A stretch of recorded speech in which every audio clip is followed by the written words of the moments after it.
And we're back. Did you miss me yet? Here comes part 3.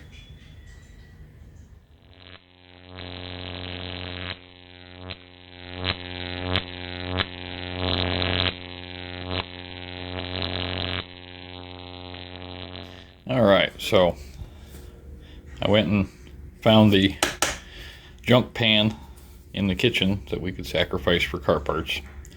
And I went and got me a couple of these, dumped in there straight, and then probably went halfway with water in there. But all the carb bits are in there, and this is about to go take a trip out to the grill, get fired up, let it boil outside so we don't stink out the house. And then that's going to roll and a boil for about a half an hour, 45 minutes or so. And then it'll come out and it'll get cleaned out with compressed air and brake parts cleaner or something. But yeah, so we're going to go ahead and clean this up. And then when we get back, we're going to be putting it together. You see here I've got the concoction boiling away in there. Hopefully it'll come out clean here in a little bit. I just set it on high and put it in the pot. Covered it up, let it go. Alright, so this has been out here for well over an hour at this point. I actually had to cover this to get the heat up enough to get it to a boil. Once I did though, boy did it get to rolling. That's what you want. You want a nice roll. Doesn't have to be much hotter than that. Doesn't have to be like rolling over the edge of the pot or anything, but it definitely has to be hot enough to bubble and agitate. So I'm going to go ahead and close the gas off.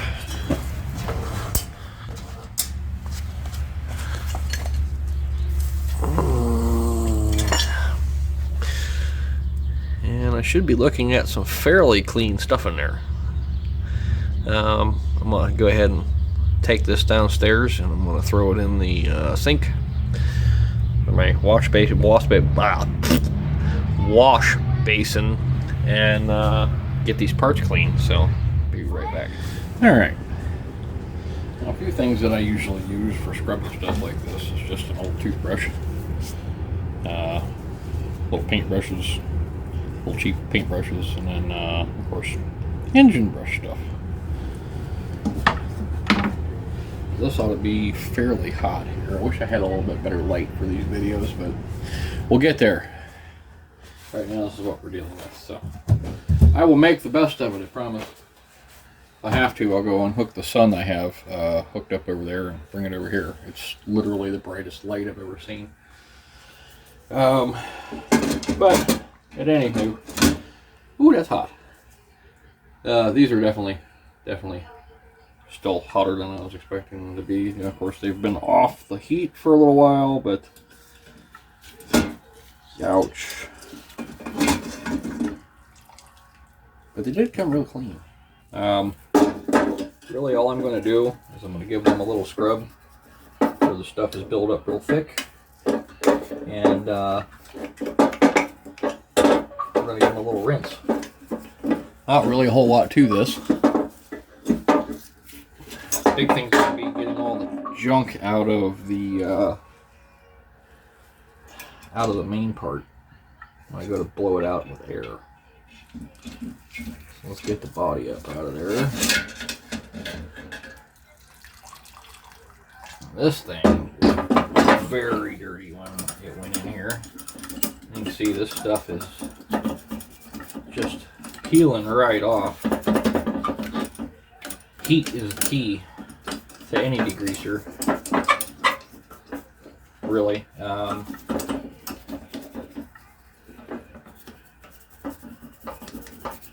Show you here in a second. Let me get a little bit more of this scrubbing real quick. Get it up close on the camera here. You can see, especially these springs, because I'm sure you guys saw at the beginning of the video what the springs look like. That'll be a good before and after shot. Let me get you up close here.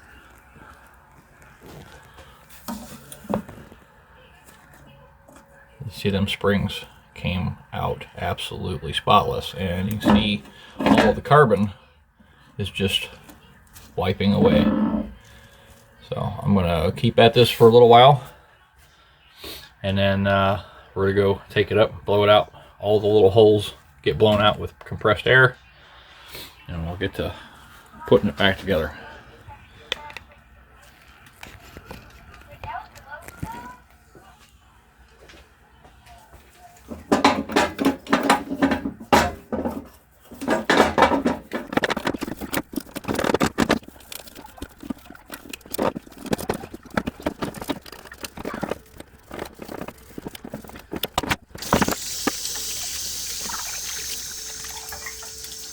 You're going to be amazed at how much crap starts coming out of your carburetor.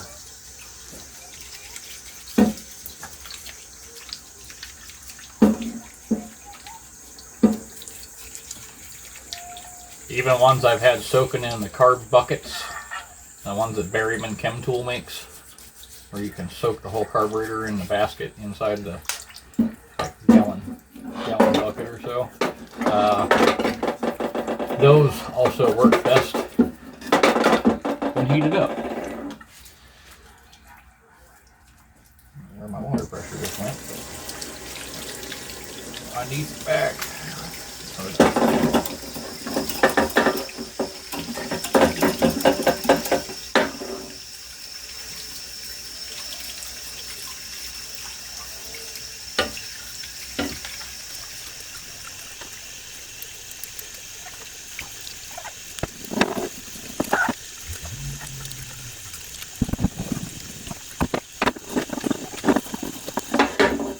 A lot of you working on a factory carburetor for the first time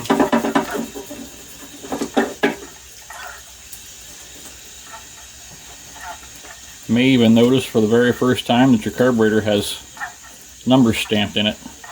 This area is where you're going to find the numbers you need for buying your rebuild kit, or to get the proper rebuild kit, unless you just want a universal Weber kit, which comes in 2 or 3 flavors and comes with a whole lot of different gaskets you really don't need. But yeah, that's where you're going to find those numbers cast into this carburetor. A lot of your other car, well, you also have numbers cast into the base as well. A lot of your aftermarket carburetors will give you the size of the Weber that you're using, as well as sometimes jet information, depending, but it'll always be on this flat surface.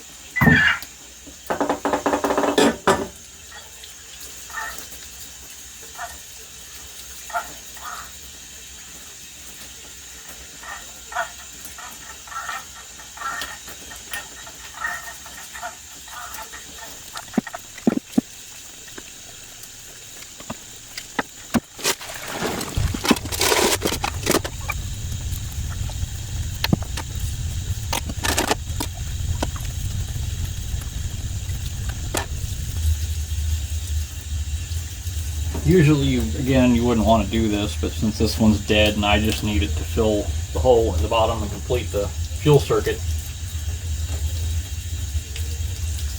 I'm cleaning it and putting a new O-ring on it.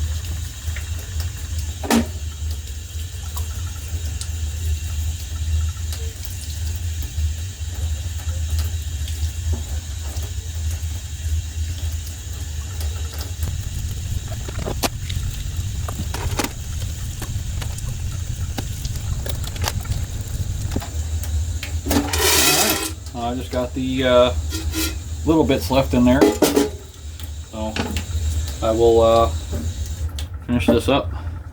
I'll probably give this a little spray of yellow paint again, just to keep it nice, because it's starting to rust, and I have some yellow Rust-Oleum over there I can shoot on it.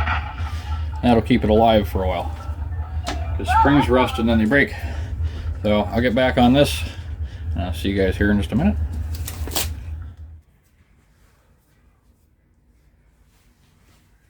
Alright, let me get seated here.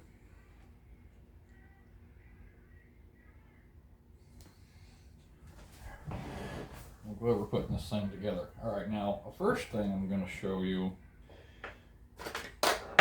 is I tested this when you test these, you can do this either with a battery, or I did it with a battery tester, but I marked the first position and then I put 12 volts to this through the pigtail, and I grounded it through right here, the case. And as it heated up, within a I'd say a minute or two, it ended up over here at this hot mark. And then as I let it cool down, it came back to the rest mark, which was ambient temperature for in here. And then I put it in the freezer, and within a few minutes of it being in the freezer, it had gone to its full cold. So there's plenty of range in this particular coil to work. This was a factory one I had laying around, so that's what we're going to have. That's what we're going to use. And as far as the choke housing goes, you see I just cleaned up the junk. You make sure that you want this to move very freely. It should not take up much, shouldn't take up a whole lot of power in your hand to move it. The spring, you want this to move very freely. It should go all the way both directions, separate from the pin, obviously, because you have the cam that is spring loaded on there, and you want the linkage to be separate from the camshaft. Now to assemble this, of course, you have your new choke pull-off diaphragm. You're going to want to pull that all the way out of the way, and then you'll insert this through this end, and then that falls in there. And you see when vacuum gets pulled on this, how it pulls the choke open slightly. And then you just line up the holes. Make sure your spring is in there.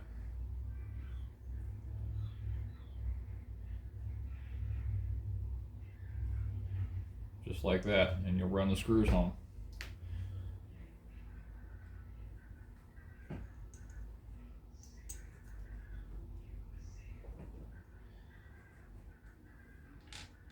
Now in most cases, these should just be simple Phillips head screws.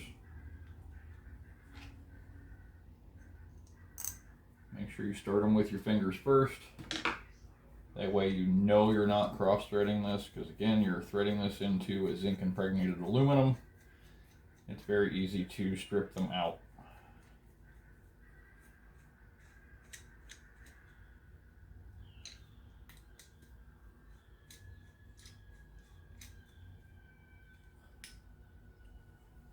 Once you've got them seated, you want to go just to where the lock washer is more or less buried. So just past snug. You get it all the way seated, and then just go past snug. This doesn't have to be gorilla tight for any particular reason, because this is going to seal. And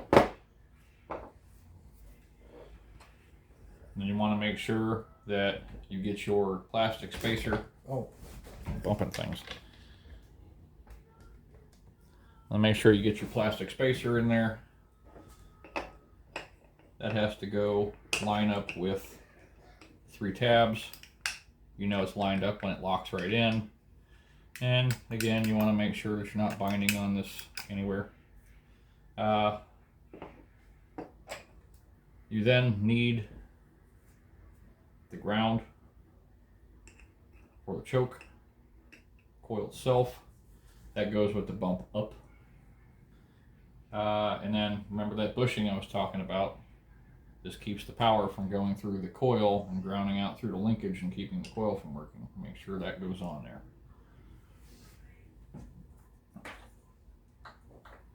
And remember, the notch goes towards the bottom of this. You want that hole in the spring to go over top of that bushing and that pin. So line that up first, and then drop this in here. Then you want your cover. Remember, the stamped number goes up. The pin that locates the choke coil goes to the right of the screw hole. And you'll feed the pigtail through, making sure that your choke coil doesn't fall out of its groove.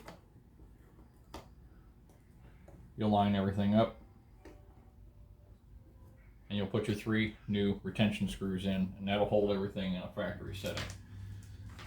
tension screws are over here, and these are not the torque and break off style. These are just normal replacements. They happen to be flat tip in this particular kit. There's nothing wrong with these particular style. Some of these kits come with the break off style, some of them come with these.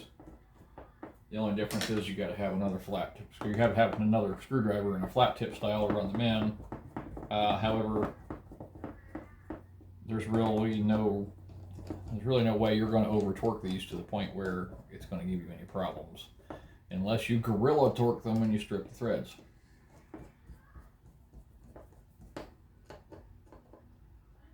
Again, it doesn't have to be so tight. Oops, stabbing the table.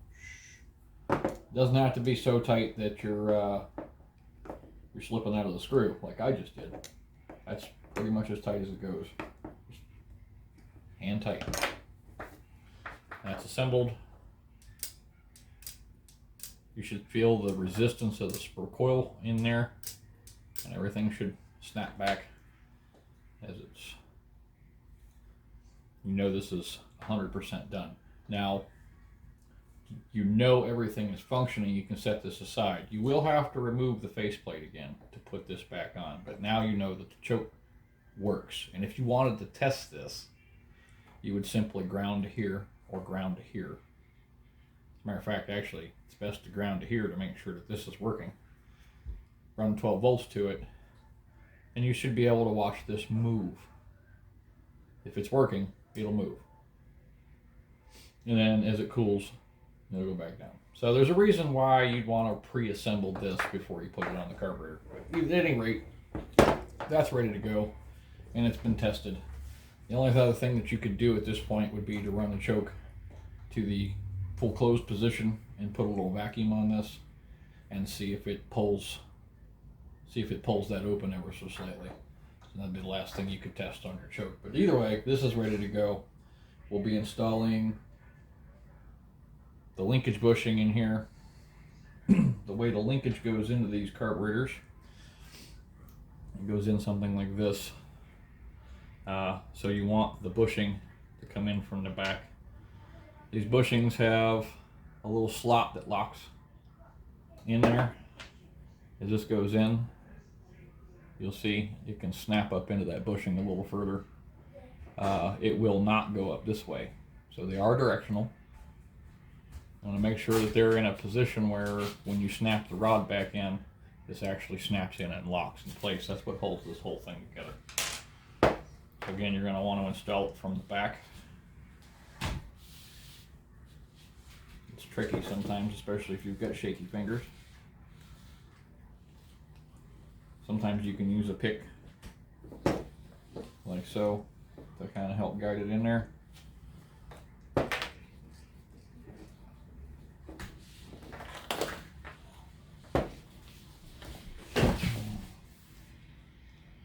But the idea is to get it all the way through. So you have the lock hole right here for the rod to push through. And that's the hardest part of the entire carburetor rebuild, I'm not kidding, is getting that rod in there once this is all assembled. Because you have to assemble this into the air horn first, which is what we're about to put together. And the reason for that is because of the way it goes together. It's trapped by the air horn when it's in there. So same deal with this. This one gets a bushing. It also gets a bushing from the back side, although this is a little trickier because there's not a lot of room to work there, as you see. Some of these have had a screw added to the end where you can remove the screw and remove that. That makes it easy. Usually I can get these in at an angle and then start walking them in, and then they'll pop in the hole.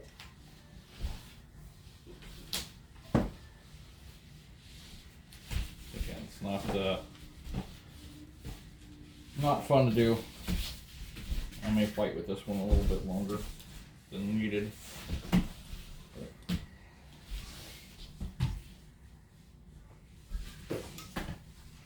You want to be careful because you don't want to damage the bushing.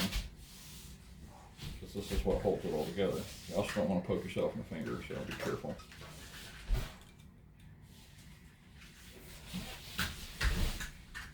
What I'm doing right now is just helping pull it down into the hole. What I do when I feed these in, same thing I do when I feed them in at the bottom, is you're going to need 2 hands and some way to hold the bushing while the rod slips in and clicks in place. So we're going to feed it into that hole, and I'm using my finger to hold it. But you really have to push, and you see the bushing pops back out.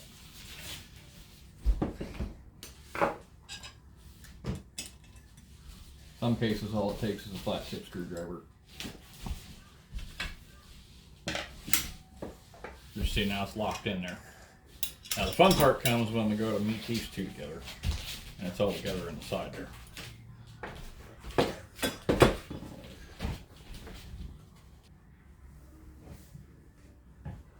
Next is going to be that bowl vent. You remember it had the electrical bit, and it has a couple pins that locate it into a couple dead holes on the top of this, so you know how to line it up. Obviously we're going to have to put the guts in here, and so we're going to get the new one out of the kit. And if you remember, I assembled everything on here. We have 2 things to get. We have not only the valve itself, but we have, in fact, over here, a new E-clip. Oh, don't run away, ball. I'm going to need you. Okay, remember that that's run over there. We're going to need a new E-clip. We need a new valve. In here, we're going to get into some of the other choke parts. Remember I said that was the power valve assemblies for, or the parts to make the assembly for the earlier carburetor one. We also need the grommet for the bottom.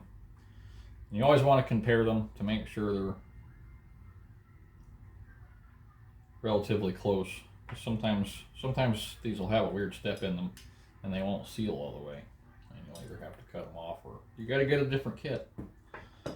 Now how this assembles, obviously there's a little E-clip here, which in theory we wouldn't have to replace because the carburetor's not wearing out E-clips, but it comes with one, so we're going to replace it. And then you've got the washer for the bottom. You've got the spring, fits in here. And this fits in here like this.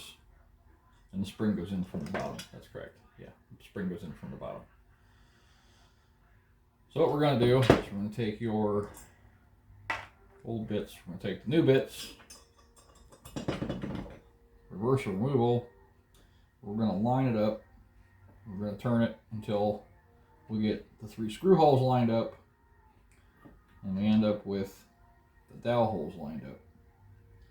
And you see in this particular case, I have a dowel hole lined up over here, and I have a dowel hole that's kind of in my way. I do not have the correct one, because again, this was for the earlier style carburetor. So what I'm going to do is I'm actually going to modify this one by trimming the little hole right here and trimming the little hole right here. Okay, I'm just going to mark it.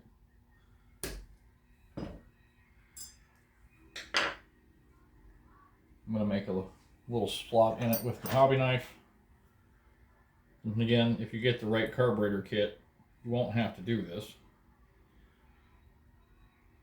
which I recommend. I just happen to have this one sitting around for a different carburetor, and I knew I was going to be able to get away with rebuilding this carburetor with it. So this is for demonstration purposes only. We're going to dig a little of that material out, so that way it doesn't fight me, but this is going to go line up here.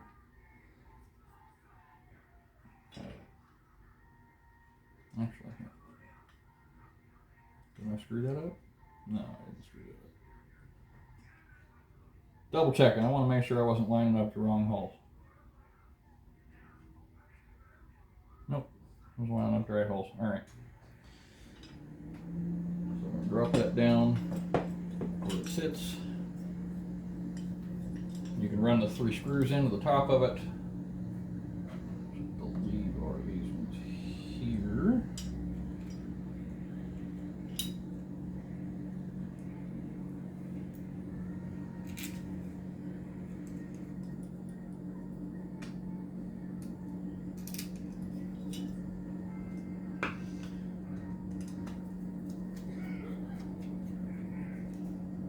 Same deal, you just run them down until they seat, and then give them a little snug.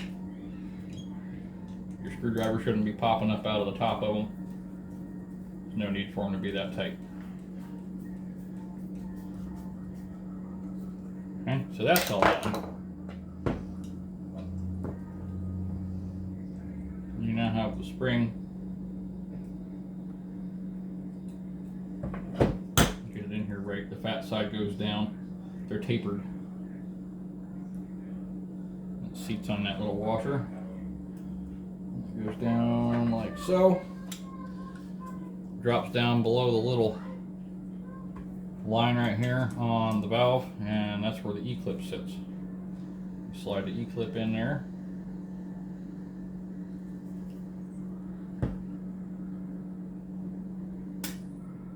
Again, without poking your finger or putting your eyeball out. I'm not a personal fan of E-clips. I don't know very many people that are. They're usually not that hard. They usually don't fight this bad. You get them lined up. It's usually just a matter of clipping them in place there. But so keep bumping the camera, but all right. So that's all done. We then have to put the spring for the filter down in here.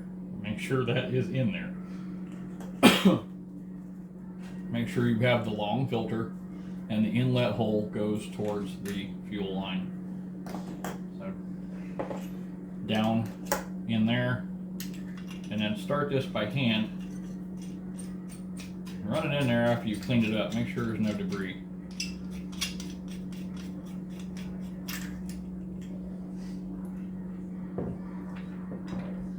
I think I might have to reuse this seal.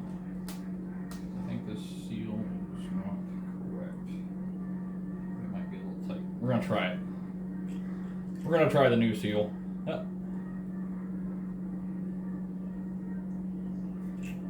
I don't know if I like the way it fits.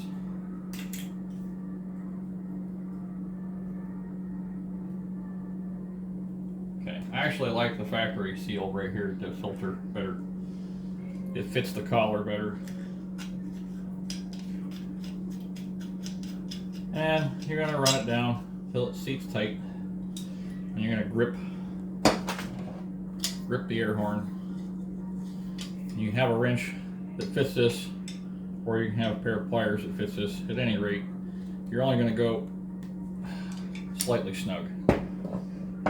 That's all there is to that. And then you'll thread your line in when you're done. Now we're going to put the needle and seat in the air horn, and this is where the float hangs, if you remember. So we're going to go over here and we'll grab the new needle, seat, and hanger, and the new washer. Make sure the washer goes under the seat.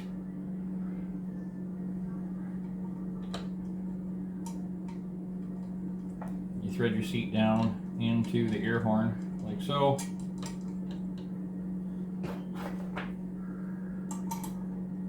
And then it just gets a little snug. And that's done.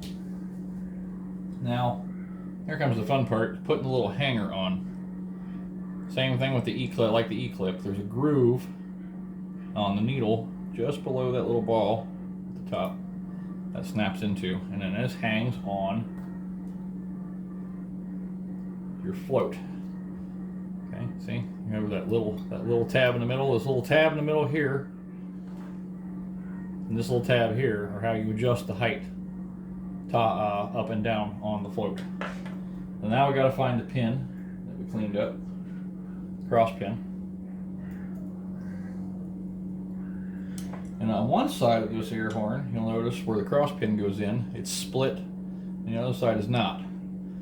If your pin does not fit into this side snug, you can use a pair of pliers and squeeze that together a little bit, lightly, very lightly, and that will put pressure on the hole, and when you push the pin in, it'll hold it in place.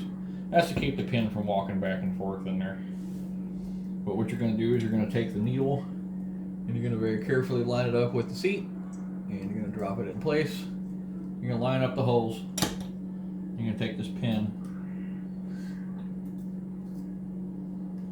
shove it through. You should have a little bit of just light pressure. Should be able to push your float down on that spring-loaded ball in the middle of the needle. And you should be able to raise the float, and you should watch the needle actually raise up out of the seat there. And that's what lets fuel flow in, and then that's what stops it.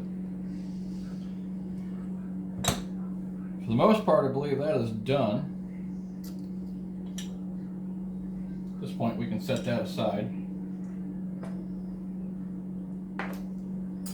and go to the carburetor body. Because there seems to be a slight technical difficulty in uploading number 3, we're going to stop here, and technically it'll be 3.5.